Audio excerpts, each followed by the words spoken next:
Temperature क्या होता है? What's temperature? ओ लेवल में पढ़ा होगा, अभी ए लेवल में भी पढ़ लिया होगा। टेम्परेचर क्या है? किस चीज का नाम है, किस बला का नाम टेम्परेचर है? It is a measurement. Okay, किस चीज की मेजरमेंट है? हॉटनेस और coldness of an object. Degree of hotness, ये इंटरनेट से उठाया हुआ? एक सेकंड में जरा गूगल से सर्च करूं व्हाट इज टेम्परेचर। यही आती है ना गूगल पे, डिग्री ऑफ हॉटनेस और कोल्डनेस, यही आ रही है, बिल्कुल सही, ये पढ़ा है। अच्छा, तो if you're asked the definition अच्छा, if you're asked the definition in A levels, तो नहीं, ओ लेवल्स में भी डेफिनेशन ये नहीं थी, असल डेफिनेशन ये थी कि it is the average, sorry average कह रहा हूं, measurement of the average kinetic energy of particles। अगर एग्जाम में लिखने को आ गई तो बेसिकली टेम्परेचर क्या है? टेम्परेचर ये है कि it is the measure of the average kinetic energy of the particles. भाई आपको पता है एक चीज गर्म कैसे होती है? बिकॉज मॉलिक्यूल्स उसमें रैंडम मोशन में होते हैं, ठीक है। उनको ज्यादा गर्म कर दोगे तो ज्यादा जल्दी मूव करेंगे, यानी उनकी काइनेटिक एनर्जी ज्यादा हो जाएगी, राइट। तो टेम्परेचर उस चीज की मेजरमेंट है, उस काइनेटिक एनर्जी की मेजरमेंट है, ठीक है। लेकिन ये बड़ा इंपॉर्टेंट लफ्ज है एवरेज, ठीक है। एवरेज अगर मेजर कर रहे हो काइनेटिक एनर्जी, वो टेम्परेचर, ठीक है जी। टोटल अगर होगी तो वो कोई और चीज है, वो हम बाद में देखेंगे, ठीक है। But temperature is the measurement of the average kinetic energy of particles in, let's say, of a substance, ठीक है, of particles of a substance, of a substance. अच्छा, नाउ थोड़ा सा बोरिंग होगा ये, क्योंकि इसमें जो है वो थोड़ी सी ऐसी चीजें डिस्कस करनी है, लेकिन ये होपफुली एक ही स्लाइड में खत्म हो जाएगी सारी बकवास। तो पहली चीज जो आप लोगों को पता होने की जरूरत है, जिसका कोई जिंदगी में फायदा हो ना हो लेकिन पता होने की जरूरत है, वो ये है कि the first scale that we used is centigrade scale, ठीक है जी। सेंटीग्रेड स्केल क्या था? सेंटीग्रेड स्केल था, this was based on the melting and boiling point of water, melting and boiling point of water, point of water at room temperature and pressure, so RTP, ठीक है जी। यानी इसमें एक temperature जो इस्तेमाल होता है वो होता है 0 डिग्री सेंटीग्रेड। आपकी आवाज लैग कर रही है, सबके लिए लैग कर रही है, आई डोंट थिंक मेरे पास नोटिफिकेशन नहीं आई। 0 डिग्री सेल्सियस होता है एक फिक्स्ड पॉइंट, ठीक है। तो यानी इसके दो फिक्स्ड पॉइंट है, फिक्स्ड पॉइंट एक ये था, फिक्स्ड पॉइंट्स, इसमें जो फिक्स्ड पॉइंट्स हैं वो एक 0 डिग्री सेल्सियस का है और एक जो है वो 100 डिग्री सेल्सियस का है, सॉरी 100 डिग्री सेंटीग्रेड का है। ये दो पॉइंट इस्तेमाल होते हैं और फिर इसमें जो नंबर ऑफ डिविजन्स की जाती हैं, तो this is divided into 100 parts, divided into 100 parts, ठीक है। सो बेसिकली हमने क्या किया, हमने नोट किया कि 0 डिग्री सेल्सियस जो है वो आइस, जब पानी आइस बनता है हमने वो कह दिया, और जब पानी स्टीम बनता है हमने उसको 100 डिग्री सेल्सियस कर दिया। उसको जो है वो उसी स्केल को 100 पार्ट्स में तोड़ा, वो हो गया हमारा सेंटीग्रेड स्केल। ये कहानी है आपकी सेंटीग्रेड स्केल की। अच्छा, सेंटीग्रेड लेटर, ठीक है, बाद में इसको हमने रीनेम करके क्या कर दिया था, we called it the Celsius scale, ठीक है। वी रीनेम दिस एंड ये later became known as Celsius, ठीक है जी। तो सेल्सियस स्केल बन गया था।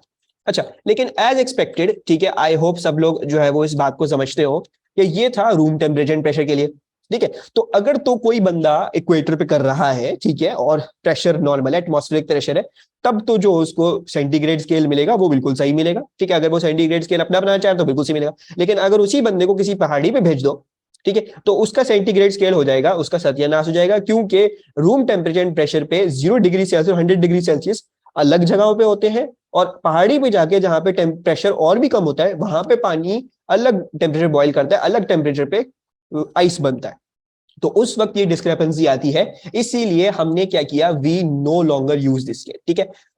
मतलब you still hear the temperature Celsius and centigrades में, लेकिन no longer is this the standard, ठीक है, this is not the standard, this got eradicated, ठीक है जी, eradicated because of its dependency और water, dependency on water and atmospheric pressure, ठीक है। तो अब हमें बात समझ में आ गई थी कि एक बंदा जो है वो जो पहाड़ी पे अपना स्केल बनाता है वो उसका गलत क्यों आता है, और एक जमीन पे जो कर रहा है बैठ के उसका स्केल अलग क्यों आता है। वो इसलिए आता है क्योंकि पानी जो है वो बड़ा अनरिलायबल चीज है, प्रेशर के हिसाब से उसका मेल्टिंग बॉइलिंग पॉइंट जो है वो चेंज करते हैं। So we had to get rid of the scale, इस स्केल का कोई फायदा नहीं हुआ। अच्छा अच्छा, एक तो कहानी ये है कि आपका सेंटीग्रेड स्केल, अच्छा, and through out the years हमने जो है वो टेम्परेचर को मेजर करने के डिफरेंट डिफरेंट तरीके निकाले, ठीक है। हमने डिफरेंट डिफरेंट चीजों को देखा, डिफरेंट डिफरेंट चीजों को उठाया और उनसे टेम्परेचर की वेरिएशन को निकालने की कोशिश करी। ऐसी चीजें जिनकी कोई ना कोई चीज वेरी करती है बिकॉज ऑफ टेम्परेचर, उसको कहते हैं हम थर्मोमेट्रिक सब्सटेंसेस, ठीक है। Those are known as thermometric, अच्छा मुझे क्या एक्सप्लेन करना है, एक सेकंड, थर्मोमेट्रिक सब्सटेंसेस कहलाते हैं, और उनकी वो प्रॉपर्टी जो वेरी करती है टेम्परेचर के साथ, उसको हम थर्मोमेट्रिक प्रॉपर्टी कहते हैं। सो थर्मोमेट्रिक प्रॉपर्टी क्या है, अगर उसकी फॉर्मल डेफिनेशन लिखने को जाए, so property of a material, of a material that allows you to measure temperature, that allows you to measure temperature as it varies monotonically, monotonically अपनी monotonically है, monotonically है, monotonically with temperature। अच्छा, अब इसमें ये बात भी जरा इंपॉर्टेंट समझनी है, ये सारा पुराना जो हमारा खेल कूद था ये क्यों खराब हुआ या क्यों हमें छोड़ना पड़ा। एक तो सेंटीग्रेड का मसला था, पानी पहाड़ी पे ले जाओ अलग ट्रिप उस पे होगा, ठीक है, अलग चीज उसमें अलग आ जाएगी कहानी। और एक कहानी थी ये थर्मोमेट्रिक प्रॉपर्टीज की, ठीक है। थर्मोमेट्रिक प्रॉपर्टी जिसमें आपको बताया एक प्रॉपर्टी है जो टेम्परेचर के साथ वेरी करेगी, जब वो टेम्परेचर के साथ वेरी करती है तो उसको एक थर्मोमीटर की तरह आप इस्तेमाल कर सकते हो, ठीक है, क्योंकि टेम्परेचर कुछ होगा तो उसकी वो प्रॉपर्टी कुछ होगी, तो उस लिहाज से you can work out the temperature.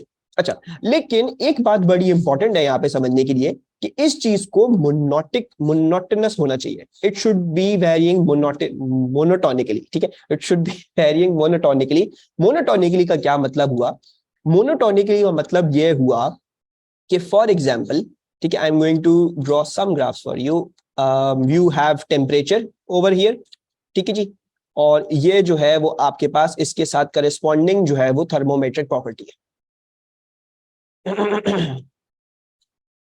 ठीक है जी। अच्छा, and will be drawing loads and loads of these graphs ताकि ये बात हमें क्लियर हो जाए, समझ में आ जाए।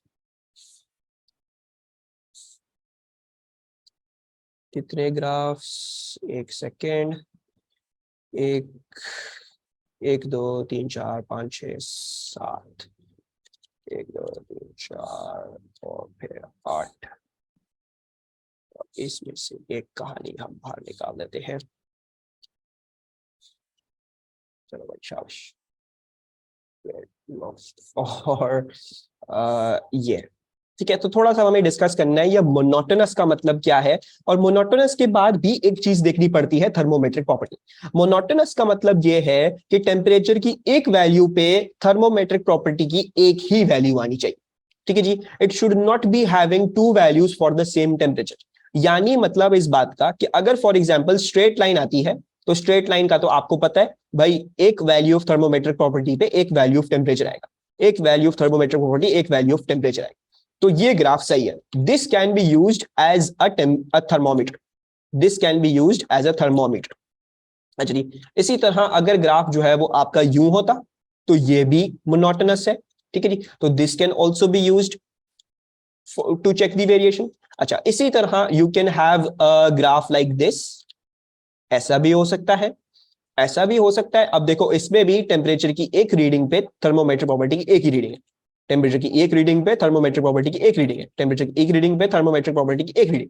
So this can also be used कुछ हद तक एक थर्मोमीटर की तरह। And similarly you can have loads and loads of these graphs, ये भी एक ही तरीके से वैरी कर रहा है, ठीक है जी। इसके अलावा ऐसा भी हो सकता है, ऐसा भी हो सकता है, और भी तरह तरह के ग्राफ्स होंगे। 1-to-1 फंक्शन होना चाहिए, yes it should be a 1-to-1 function, your graphs must be of the form of a 1-to-1 function, ठीक है। मुझे लग रहा है कि बात इधर तक क्लियर हो जाएगी, तो मैं इधर तक, this can also be used as a thermometric substance, as a thermometer. अच्छा, लेकिन अब एक खराबी जरा जो है, खराबी क्या है, खराबी एक ये आती है सबसे पहले तो, ये जो भी थर्मोमेट्रिक सब्सटेंस होते हैं, ठीक है जी, पहले तो एक चीज पहले डिस्कस कर लेते हैं कि कौन सा ऐसा थर्मोमेट्रिक सब्सटेंस होगा कि आप अपनी जिंदगी में उसको कभी भी इस्तेमाल नहीं करेंगे, ठीक है। वो ऐसा सब्सटेंस होगा जो होगा फॉर एग्जाम्पल कुछ इस तरीके का। अब देखो, एक टेम्परेचर की वैल्यू थर्मोमेट्रिक प्रॉपर्टी एक रीडिंग देता है, लेकिन थर्मोमेट्रिक प्रॉपर्टी की वही रीडिंग कोई और टेम्परेचर की रीडिंग भी देता है, यानी फंक्शन 1-to-1 नहीं है। अब मुझे बताओ, अगर मेरी वैल्यू आती है 2, तो मुझे क्या पता ये 4 डिग्री सेल्सियस है या ये 8 डिग्री सेल्सियस है, ये कौन बताएगा मुझे। तो ऐसे सब्सटेंसेस जो 1-to-1 फंक्शन नहीं होते, जो मोनोटोनस नहीं होते हैं, they can not be used, ठीक है। So this is not monotonous, तो this therefore you will not be using as a thermometer.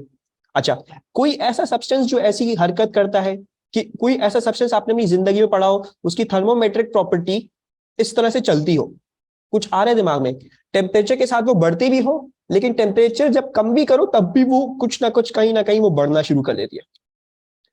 Mercury नहीं, not, no Kashish, not mercury. Water का सुना था, yes Sahir, very very good. This for example, अगर ये thermometric property volume होती of water, ठीक है, this was volume of water, तो आपको याद है जब पानी फॉर एग्जाम्पल 0 डिग्री सेल्सियस से 4 डिग्री सेल्सियस तक जाता था, तो पानी को तो एक्सपैंड करना चाहिए, लेकिन ये करता है कॉन्ट्रैक्ट। अजीब कहानी है पानी की। और अगर वो 4 डिग्री सेल्सियस से 0 डिग्री सेल्सियस जा रहा है, यानी ठंडे से गर्म जा रहा है तो कॉन्ट्रैक्ट कर रहा है, और गर्म से ठंडा जाता है तो फिर एक्सपैंड करता है। ये पानी की अजीब कहानी है। ये कुदरत का बड़ा अच्छा कानून है वैसे तो, लेकिन ये पानी की उसकी हाइड्रोजन बॉन्ड्स की वजह से ये कहानी है जो उसमें डेवलप होती है, ठीक है। मोनोटोनस का मीनिंग हम्माद 1-to-1 फंक्शन, यानी टेम्परेचर की एक वैल्यू पे थर्मोमेट्रिक सब्सटेंस की एक ही वैल्यू होनी चाहिए, ठीक है। So this is not monotonous, क्योंकि इसकी एक थर्मोमेट्रिक प्रॉपर्टी की रीडिंग पे 2 टेम्परेचर की रीडिंग्स आ रही, ठीक है। तो मोनोटोनस का मतलब है 1-to-1 फंक्शन, जो मैथ्स में पढ़ी होगी 1-to-1 फंक्शन, ठीक है। So this you can not use as a thermometric substance. और सबसे अच्छा एग्जांपल इसका पानी है, वॉल्यूम है। अगर वाटर का वॉल्यूम इसके साथ वेरी करना चाहो टेम्परेचर, तो ये मसला आता है कि अगर 4 डिग्री सेल्सियस पे पहुंच गए हो, तो अगर तो पीछे जा रहे हो तो ये एक्सपैंड करना शुरू करता है, यानी वॉल्यूम बढ़ना शुरू कर देता है। और अगर इधर से 0 डिग्री सेल्सियस से 4 पे आ रहे थे, तो वॉल्यूम कम होना शुरू हो जाता है, जो बिल्कुल ही अलग कहानी है, जो गलत कहानी है, जिसको हम इस्तेमाल नहीं कर सकते। अच्छा, तो इसीलिए आपने देखा होगा, कभी आपने अपनी जिंदगी में वाटर इन ग्लास थर्मोमीटर नहीं पढ़ा, मर्क्यूरी पढ़ा है, अल्कोहल पढ़ा है, ये सब चीजें पढ़ी। अच्छा, लेकिन मजे की बात यह है कि दुनिया का कोई भी ऐसा सब्सटेंस नहीं है दुनिया में जो over the complete temperature range, यानी मतलब माइनस इंफिनिटी के टेम्परेचर से लेके इंफिनिटी के टेम्परेचर तक वो एक स्ट्रेट लाइन ग्राफ दे, वो एक monotonous graph they.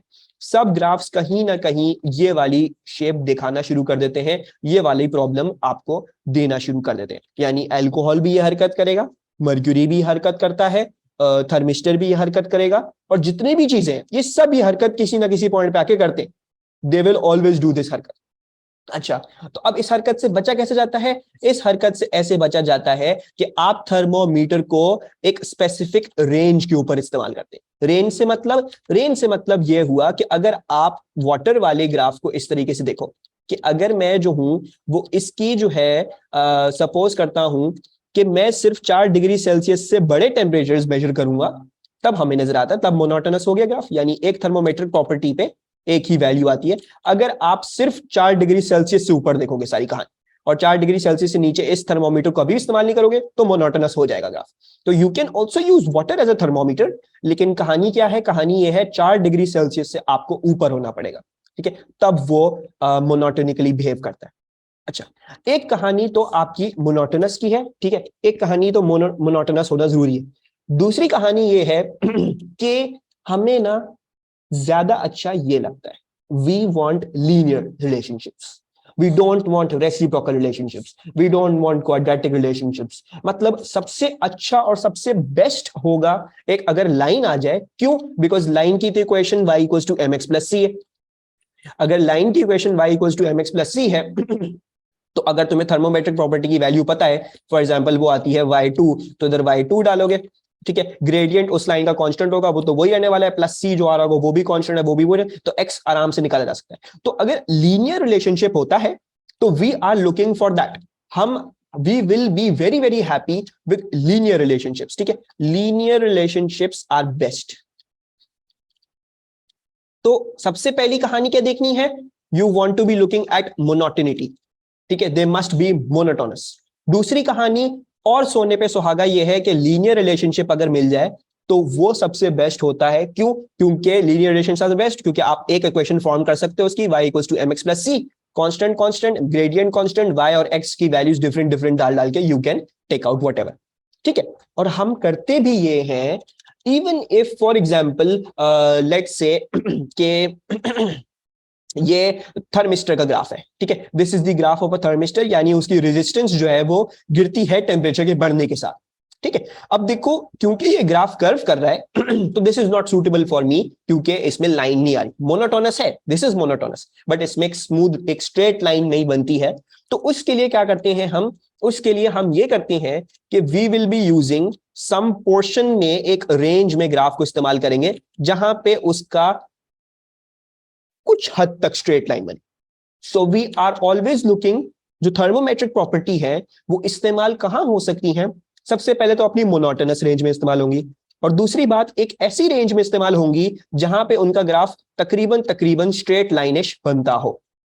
So for example एक थर्मिस्टर जो है वो इस रेंज में सही तरह एक लाइन की तरह इस्तेमाल किया जा सकता है, वरना और कहीं इसका लीनियर रिलेशनशिप नहीं है, और उसका जो इक्वेशन होगी वो निकालना वो अजाब हो जाएगा हमारे लिए, क्योंकि लीनियर रिलेशनशिप तो है ही नहीं, तो प्रॉब्लम आ जाएगी, ठीक है। So do you guys understand, clear हुई बात, एक थर्मोमेट्रिक प्रॉपर्टी और उसकी सिग्निफिकेंस क्या है, राइट सबको बात क्लियर। अब जरा जो है वो एक छोटा सा let's also do some discussion, ठीक है, I know this is going to be very lame discussion, लेकिन this is like involving you guys, और ये आप लोगों को पता होना चाहिए, ठीक है। सो थर्मोमेट्रिक प्रॉपर्टीज कौन कौन सी होती हैं, कुछ एग्जांपल्स पता होने चाहिए, और उनसे रिलेटेड जो उनके थर्मोमीटर्स हैं, ठीक है, वो पता होने चाहिए। सो थर्मोमेट्रिक प्रॉपर्टी अच्छा, thermometric property for example can be the volume। तो ऐसा कौन सा थर्मोमीटर है जो वॉल्यूम की को इस्तेमाल करता है as the thermometric property, do you guys know of any thermometer, ऐसा कोई थर्मोमीटर जो वॉल्यूम को वेरी करके बता रहा होता है कि टेम्परेचर की रीडिंग क्या है, नहीं इस्तेमाल किया कभी, जब आज तक अपनी जिंदगी में जब टेम्परेचर मेजर किया वो इस्तेमाल नहीं, नॉट सेल्सियस वजिया, थर्मोमीटर पूछ रहा हूं, वो कौन सा टाइप ऑफ थर्मोमीटर, सेल्सियस का स्केल है, वो डिविजन्स बनाने के लिए, वॉल्यूम का प्रिंसिपल कौन सा जो है वो इस्तेमाल कर रहा है, मर्क्यूरी, वॉल्यूमेट्रिक नहीं, मर्क्यूरी या फिर अल्कोहल वाला थर्मोमीटर जो होता है। क्यों, बेसिकली देखो वो एक ट्यूब में एक बल्ब में you have contained some liquid over here, आपने कुछ लिक्विड जमा कर दिया, अब आप उसको हीट करते हो तो उसका वॉल्यूम इंक्रीज करता है, because the area is constant, तो सिर्फ लेंथ इंक्रीज होती हुई दिखती है, लेकिन है ये वॉल्यूम वाला थर्मोमीटर, ठीक है, दिस इज अ वॉल्यूम वाला थर्मोमीटर। अच्छा, इसी तरह then we also have another thermometric substance and that is resistance. Resistance का थर्मोमीटर कौन सा क्या कहलाता है, थर्मिस्टर, वेरी गुड। अच्छा जी, फिर तीसरा जो आपको पता होने की जरूरत है वो है प्रेशर। प्रेशर कौन सा थर्मोमीटर इस्तेमाल करता है? कोई ऐसा थर्मोमीटर जो प्रेशर इस्तेमाल करता हो? Constant volume gas, very good, constant volume gas. ठीक है, तो आपको याद होगा ओ लेवल्स में आपने पढ़ा होगा ये कि एक बेसिकली यू टेक दिस, एक फ्लास्क सा लोगे और इसमें जो है वो कोई गैस ट्रैप कर दोगे, इसमें गैस है। ठीक है जी, ऊपर आपने अपना जो है वो एक प्रेशर का मीटर लगाया हुआ है। ठीक है, प्रेशर का डायल लगाया है, वो आपको प्रेशर बताता है कि क्या प्रेशर आएगा, क्या आएगा। अब आप इसको गर्म करना शुरू करोगे क्योंकि आपने इसका वॉल्यूम कांस्टेंट कर दिया है। व्हेन यू हैव कांस्टेंट, उसका वॉल्यूम कांस्टेंट हो गया है तो वॉल्यूम तो चेंज नहीं कर सकता। तो टेम्परेचर की वजह से क्या चीज वेरी करेगी? प्रेशर वेरी करेगा। Pressure is directly proportional to temperature, pressure law. ठीक है, ये हम सब कुछ जो है वो ओ लेवल में पढ़ते हुए आए हैं, अभी ए लेवल में दोबारा करेंगे। लेकिन pressure law, pressure is directly proportional to temperature if the volume is constant, तो ये कांस्टेंट वॉल्यूम गैस थर्मोमीटर्स इस्तेमाल करते हैं। अच्छा, और चौथी चीज ईएमएफ। कौन सा थर्मोमीटर है जो ईएमएफ इस्तेमाल कर रहा है? Thermocouple, thermocouple. ठीक है, तो ये कुछ एग्जांपल्स हैं which you need to know, and ये बातें आपको पता होने की जरूरत है। ठीक है जी। अच्छा जी, मोनोटोनिटी और वगैरह वगैरह तो मुझसे बोला भी नहीं जा रहा है ये क्या है। खैर, अच्छा, अब आ जाते हैं। अब तो आपको पता चल गया कि देखो एक थर्मोमेट्रिक प्रॉपर्टी है, सबसे पहले तो मोनोटोनस होनी चाहिए। ठीक है, अक्सर बेशतर प्रॉपर्टीज मोनोटोनस नहीं होती over the complete range of temperature. ठीक है, दूसरी बात, ये बहुत सारी प्रॉपर्टीज लीनियर भी नहीं होती हैं। दे आर मोस्टली ऐसे ऐसे टेढ़े मेढ़े ग्राफ्स बन रहे होते हैं, सिर्फ कुछ रेंज पे वो लीनियर आती है। Hmm you need to be knowing these things. ठीक है, ये वाले ग्राफ्स नहीं पता नहीं रहते, ये पता नहीं रहते ये वाले टेम्परेचर्स। ठीक है, बाकी मोनोटोनस और ये लीनियर वाली चीज पता नहीं रहती। अच्छा, तो अब जो प्रॉब्लम आई कि क्योंकि ये जो डिपेंडेंसीज थी हमारी, तो we wanted to move away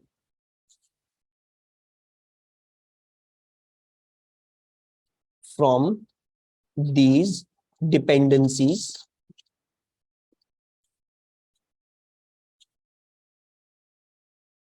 और डिपेंडेंसीज ऑफ थर्मोमेट्रिक प्रॉपर्टीज, क्योंकि सबसे पहली बात तो वो रिलायबल ही नहीं है, सिर्फ कुछ रेंज के ऊपर रिलायबल होती है thermometric properties. And inconsistency, inconsistency पता नहीं क्या होती है spelling, inconsistency of the Celsius scale. ठीक है, सेल्सियस स्केल की भी हमने बात कर ली कि वो क्यों बेकार है, क्या फायदा उसका कुछ, जब वो चलता ही नहीं है सही तरह से हर जगह, तो क्या फायदा उस स्केल का जो चले ही ना हर जगह सही तरह से। तो हमें ये थर्मोमेट्रिक प्रॉपर्टीज का भी खेल खत्म करना था और सेल्सियस स्केल का भी खेल खत्म करना था। तो हमने इसलिए इंट्रोड्यूस किया एक नया टाइप ऑफ स्केल, हेंस हमने इंट्रोड्यूस किया एब्सोल्यूट स्केल। हमने कहा हमारा जो है वो एक एब्सोल्यूट स्केल होगा। एब्सोल्यूट स्केल जो है ये होता है मेजर्ड इन केल्विन्स। ठीक है, this is measured in kelvin. और ये इसके बारे में आपको पता नहीं होता, हो सकता है पूछा जाए, हो सकता है आ जाए। सो इसके जो फिक्स्ड पॉइंट्स हैं, इसके दो फिक्स्ड पॉइंट्स हैं और बड़े ही अजीब तरीन फिक्स्ड पॉइंट्स हैं। ठीक है, पहला वाला जो इसका फिक्स्ड पॉइंट है वो है आपका 0.0 केल्विन। ठीक है, यानी absolute zero, it is absolute zero पे है। ठीक है, और दूसरा वाला जो है वो आपका, दूसरा वाला जो है इट इज एट 273.16 केल्विन। और ये क्या कहलाता है? ये है आपका triple point of water, triple point of water. अच्छा, what is the triple point of water? Triple point of water है, अच्छा अब ये इतनी ज्यादा हमें डेप्थ में नहीं घुसना, बट ये कुछ पता नहीं है कि क्या है क्या नहीं। एट 0.006 एटमॉस्फेयर था, 0.006 एटमॉस्फेयर दी, चलिए कुछ है, 3 स्टेट टेम्परेचर, यस शाहजेब बिल्कुल सही। At 0.006 atmosphere water, vapour and ice, all three states can coexist at 273.16 kelvin, 273.16 kelvin और 0.01 डिग्री सेल्सियस। ठीक है, कहानी क्या है? कहानी बेसिकली ये है कि आपको 2 पॉइंट चाहिए थे, तो हमने कहा अब हम ऐसे 2 पॉइंट चूज करेंगे जो बिल्कुल भी अपनी जिंदगी में कभी वैरी ना करें, ना प्रेशर की वजह से ना टेम्परेचर की वजह से। ठीक है, तो एक हमने इस्तेमाल किया एब्सोल्यूट जीरो, हमने कहा एक टेम्परेचर है हमारा 0 केल्विन का, वो हमारा एब्सोल्यूट जीरो है। दूसरा हमने इस्तेमाल किया कि अगर पानी को 0.006 एटमॉस्फेयर पे ले आओ, ठीक है, यानी उसका प्रेशर इतना कम कर दो और फिर उसको जो है वो 0.01 डिग्री सेल्सियस पे ले आओ या 273.16 केल्विन पे ले आओ, तो पानी पानी भी होगा, गैस भी होगा और आइस सॉलिड भी होगा। तीनों स्टेट्स इसमें कोएग्जिस्ट कर सकती हैं उस पॉइंट पे। ठीक है, आधा पानी पानी के शक्ल में होगा, आधा पानी आइस में होगा, आधा पानी गैस बन के उड़ भी चुका होगा। सो ये सारी कहानी होगी एट दिस स्पेशल पॉइंट, और ये हमने इस्तेमाल किया ट्रिपल पॉइंट ऑफ वाटर, क्योंकि ये दुनिया में सिर्फ ये एक ही पॉइंट, पानी का ये एक ही पॉइंट है जहां पे ये सब चीजें हो सकती हैं और इसकी बड़ी स्पेसिफिक कंडीशंस है। अब अगर प्रेशर ऊपर जाएगा हल्का सा या नीचे जाएगा तो ये पॉइंट आप नहीं ला सकते। ठीक है, इसके लिए जरूरी है ये प्रेशर हो और जरूरी है ये टेम्परेचर हो, तब ये पॉइंट आता है। और हमने फिर अपना एब्सोल्यूट स्केल बना लिया। जब हमने ये किया तो हमने इसको डिवाइड कर दिया, क्योंकि अब देखो 0 और 273 1.16 है, सो डिवाइडेड इनटू 273.16 डिविजन्स। इसको हमने इतने हिस्सों में तोड़ा, इधर से इधर इतने हिस्सों में तोड़ा, और जो है हमारा ये एब्सोल्यूट स्केल केल्विन स्केल आ गया। ठीक है जी। अच्छा, केल्विन के बारे में क्या पता होने की जरूरत है? केल्विन के बारे में आपको यह पता होने की जरूरत है कि केल्विन जो है वो सेल्सियस में अगर 273.15 ऐड कर दो तब आपके पास केल्विन में टेम्परेचर आ जाता है। ठीक है जी। So if you add Celsius में 273.15 तब। अच्छा, अक्सर बच्चों को ये क्लियर होगा, हमने जो है वो एएस केमिस्ट्री में ये पढ़ा था, लेकिन एएस केमिस्ट्री में यू यूज्ड 273। फिजिक्स में स्ट्रिक्टली 273.15 इस्तेमाल करना पड़ेगा। You will have to use this, strictly use this. इसके अलावा अगर करा तो फिर वो वहां पे मार्क काट लेंगे। अच्छा, तो जरा मुझे बता सकते हो 0 केल्विन क्या होगा सेल्सियस में? What will 0 kelvin be in Celsius? 0 kelvin in Celsius, अगर 0 यहां रख दोगे तो 273.15 उधर चल जाएगा, so it will become negative 273.15। यानी जो ये आपका 0 केल्विन वाला पॉइंट है वो असल में नेगेटिव 273.15 डिग्री सेल्सियस है। ठीक है जी। सो ये कहानी है आपके एब्सोल्यूट स्केल की। एब्सोल्यूट स्केल और ये टेम्परेचर के बारे में, ये सारी चीजों के बारे में you need to know about this much ही। This is your general information regarding this topic. ठीक है जी। अच्छा,